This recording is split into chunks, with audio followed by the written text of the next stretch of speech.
Gujarat high court તરફથી લેવાયો છે મહત્વનો નિર્ણય। હાઈકોર્ટમાં વેકેશન દરમિયાન વર્ષો જૂની પેન્ડિંગ ક્રિમિનલ અપીલો ચલાવવા માટે વિશેષ ખંડપીઠોનું ગઠન કરાયું। વર્ષો જૂના કેસીસ પડતર રહેવાના કારણે એક તરફ ન્યાયપાલિકાનું ભારણ વધુ છે, બીજી તરફ પક્ષકારોના હિતોને પણ અસર થઈ રહી છે। ત્યારે હાઈકોર્ટના નિર્ણયના કારણે સેંકડો કેસીસનો આ વેકેશન દરમિયાન નિકાલ થઈ જશે।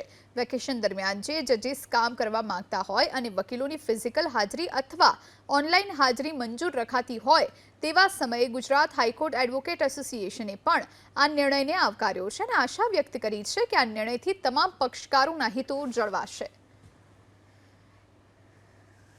જ્યારે ચીફ જસ્ટિસ તરફથી એક સારો પ્રયોગ કરવા માટેની વાત આવી તો અમને એવું લાગે છે કે જ્યારે વકીલોને ઓનલાઈન એપિયર થવાની છૂટ છે, જૂની અપીલોમાં ઘણીવાર ક્લાયન્ટનો સંપર્ક વર્ષોથી છૂટી ગયો હોય છે, એવા સંજોગોમાં જે અપીલો એની મેરિટમાં કંઈ હોતું નથી અને સરકારે કરવી પડતી હોય છે એની મજબૂરી તરીકે being the only prosecution party, તો આ પ્રકારની મુકાય એ અલ્ટિમેટલી અસીલોના પણ હિતમાં છે। એટલી બધી મેટર છે કે તમે સમજો જો ક્રિમિનલ અપીલ ચાલવાની ચાલુ થાય તો આમ પણ બીજા વકીલોને દોડદોડી નથી રહેતી।